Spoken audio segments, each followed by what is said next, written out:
What is up, boys and girls? It's Brendan from Market Makers. Hope you guys had a fantastic weekend. Making this video for you because this is the most important week of this entire year for Bitcoin, for crypto, for the equities market, guys. You need to see what happens this week. As you guys know, we've had bullish accumulation here in Bitcoin. Will that continue? We have big tech reporting this week. Microsoft, Apple, Amazon, Google. This Facebook, this is going to be a massive week, guys. And Snap reported Thursday of last week, Snapchat. And of course, it's kind of, I told you, the canary in the coal mine. And they missed their earnings. They missed their revenues. They dropped 40%. The stock is down over 80% from its all-time high.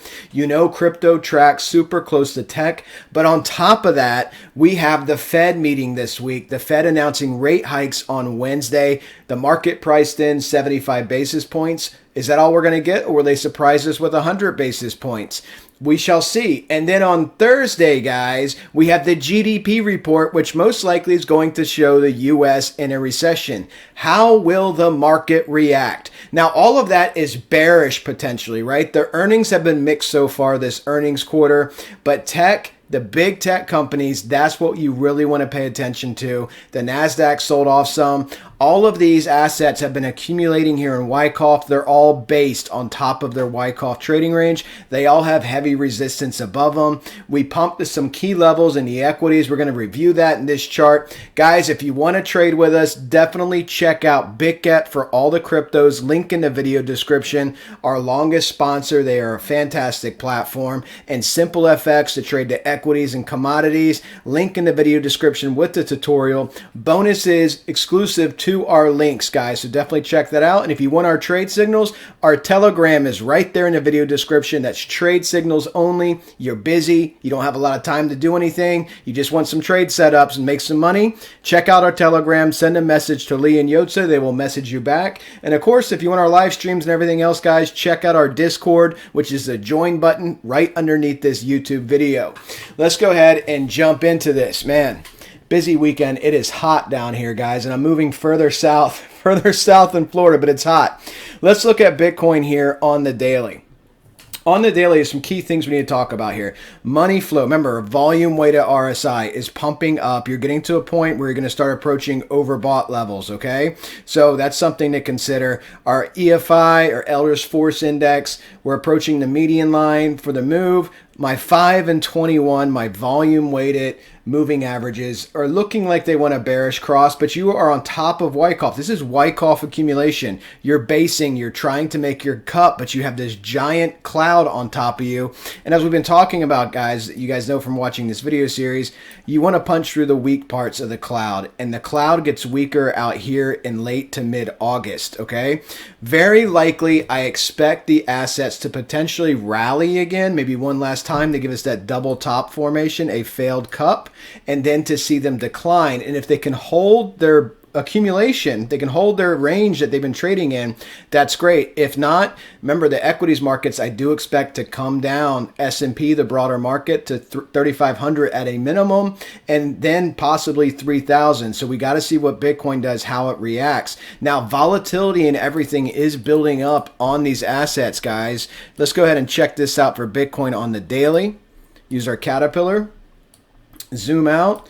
Look at this. See the tunneling up happening here? Remember, it happens first in the lower time frames. You're tunneling up. You have an explosive move coming. There is an explosive move coming. When you get tunneling up like this, you get expansion, okay? So that explosive move, and again, it's going to, for me, guys, for me, I do believe the bias because of the, I know that GDP report is most likely going to be negative. That's based on the Fed's projections themselves, minus 1.5% GDP, which puts us in a recession. Now, that's Thursday. How the market will react between now and then. Look, if Facebook comes out and they beat expectations, or Microsoft, you could easily see rallies, but I do believe these are all rallies to fade. I know the big YouTubers in the crypto space are putting out those thumbnails. Watch this video if you're worried about Bitcoin. Bitcoin to 48K. They're posting their trades, some of which have already been liquidated, but that's the space, guys. A lot of this is just bull market geniuses. They don't understand the market cycle. They don't understand the other marketplaces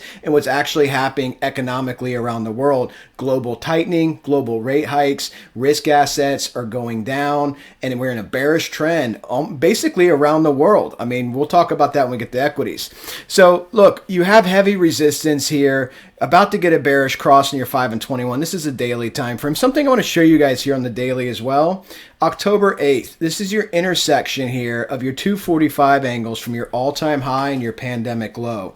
This could be an interesting time here where Bitcoin really has to make a decision, and that could be coming off of this pump that you might get later in August. You know, one thought experiment, guys, what you could have is mixed bag for earnings. Let's say, just for example, Apple and Facebook, not so hot earnings, okay? But maybe they give really neutral guidance, basically saying, oh, you know, everything still looks good for the rest of the year. But then you have something else come out and it's kind of bearish. So you could have a mixed bag. But with the Fed raising those rates, if they just come in at 75, you could see the market rally because the market, again, this is emotional, guys. I mean, you see it in the crypto space. How many people are emotional if you're not bullish about Bitcoin, if you're not bullish about crypto? I'm bullish about making money. I think most of you are too. I don't really care which way it goes. I just want to be on the right side of the trade.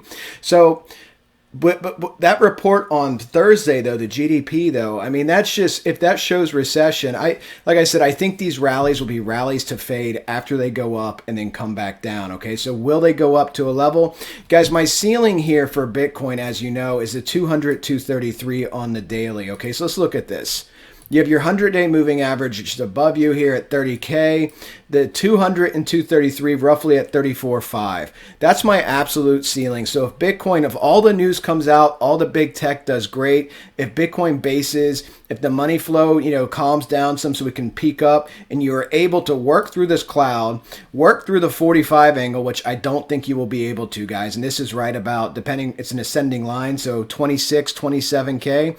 If you can flip that, come up to the 100, beat that, come up to the 200, 233, which will be moving over. I mean, that's like peak bullishness, okay, on this rally. I don't think you'll get there. I do not think that's going to happen. What I think could happen is a smaller rally. Remember, this whole rally could end up being a massive bull trap, specifically in equities, and Bitcoin is not detached from the equity risk market, okay? Just keep that in mind.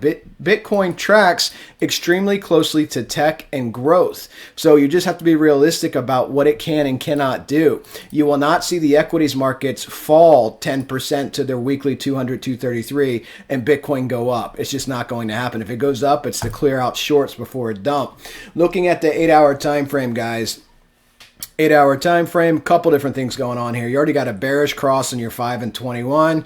You have Bitcoin just ranging down. It peaked up. Here's your 200, 233. Didn't quite challenge them. You know, I went ahead and pulled a quick fib retracement. I'll show you how I did this.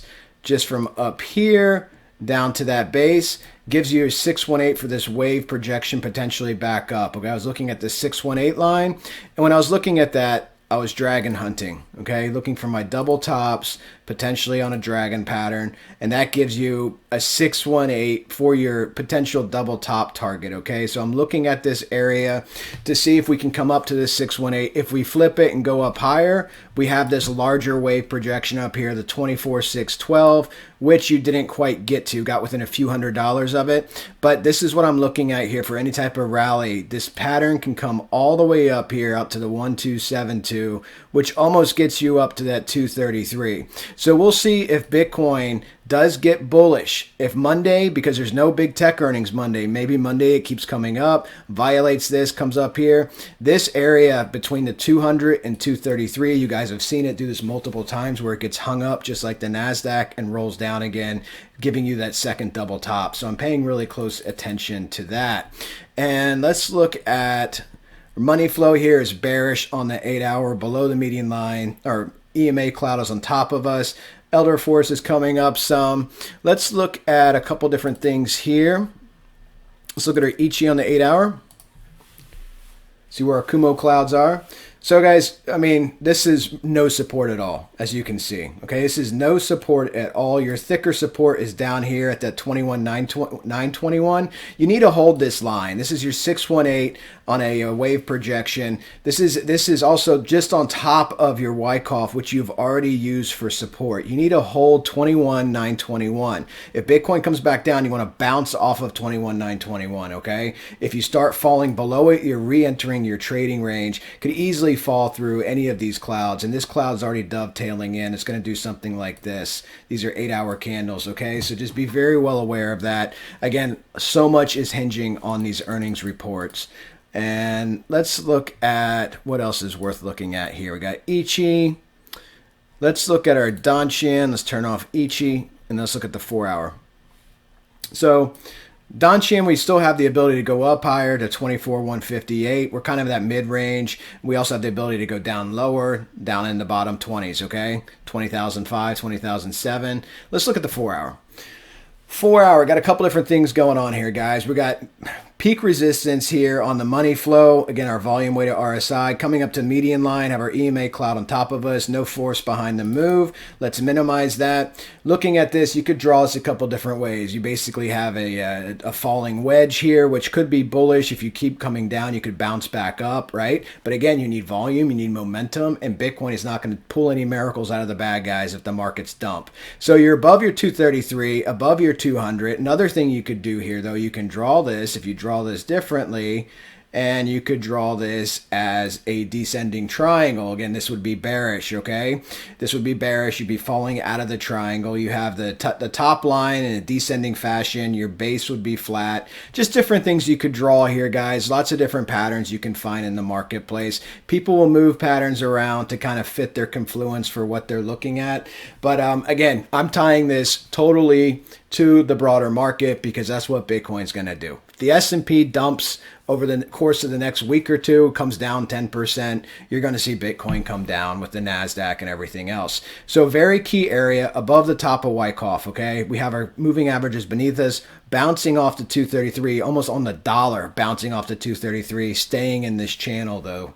So we got to watch this and see what happens. You know, volatility, again, I want to check at the volatility. The 8 hours, what I wanted to look at it, but I forgot. We can go back to it. Let's see what it looks like on the 4-hour. Yeah, 4 hours already kind of expanded. Remember, it starts in the smaller time frames first. So let's go flip back to that 8-hour really quickly and turn this off and get that Danshin off. Look at the 8-hour volatility. So this is what we were talking about. You have the ability here to really expand this thing, blow it out, and it just slightly got expanded on this up move. Want to see if this holds true. If not, then this move can definitely center down. Guys, let's go ahead and flip over to the equities really quickly. See what's going on here with the equities. So the S&P, guys, the broader market, very important to track. Low volume. Bitcoin's had decent volume, by the way, on the daily, just to let you know. So low volume here on the S&P. Again, you get volume divergence. You roll over, you make tops over and over again. This is the kind of volume you want to see on both declinations and ascensions. Okay, you want to see this. This was a declination move. Volume picking up. That's how you get peak volume for a bottom, and then volume drops off. You make a bottom, have an up move, and then you come back up. Okay, but we never got the volume to the upside following this. You just get descending volume each and every time. So you keep making tops and rolling over. So that's just something to watch on the S&P. But the S&P just above you on the daily, you have your 100, your 233, your 200. Again, we could pump up some on the S&P. I don't see any type of big move. We already got to that 4,000 level, kissed it, fell down. We haven't even touched the Kumo cloud yet. But if you do come up to like 4,100, get up here to roughly the 100-day moving average, or come up to the 233, closer to 4,200. You need to have a lot of velocity for that. But again, if those earnings come in hot, if they come in great, you know, you could see another upward move before a failure down. But I do believe these are all rips you want to fade, okay? Let's look at the 8-hour. 8 hours where all the action is, because this is the 200, 233. You got between them. You actually wick the 1618 just at 4,014, maybe just shy of it. Yeah, you got to 4,013.2. So within a point, you got to the 1618. So I'm going to count that as a hit, okay? So this, again, because of the time frame, you got to remember where you are. You have your Wyckoff base, your Wyckoff ceiling. Here's your 5 and 21. Because of your time frame here, 8-hour candles. Once again, you have the first part of a double top or potentially your cup. Your cup that you would use as a Livermore pivot to come up. Your support beneath you is extremely weak. Okay, this can easily fall down. So you can see the Kumo twist here is extremely weak. So all of this is just things you need to pay attention to. Lots, no big reports coming out Monday. So we'll see what happens Monday if you continue to get a sell-off and try to base, or if you try to drift back upwards, okay? Let's go ahead and look at the Nasdaq. Nasdaq, I'm looking here as well. So on the Nasdaq, we got to the 1414 at 12,674. How accurate was that fib? We got to 12,673.4. So within 0.6 points, we got and hit a target here. Now, the Nasdaq, just like everything else, guys, is in Wyckoff, okay? So all of them, Bitcoin included, they are all in a Wyckoff trading range. They're all in accumulation because you have a dissension and you have sideways market. You're accumulating. You're following the steps here. Up thrust, signs of weakness, signs of strength. You're trying to come up and base. But the Nasdaq, the 200, 233 are up here at 13.5.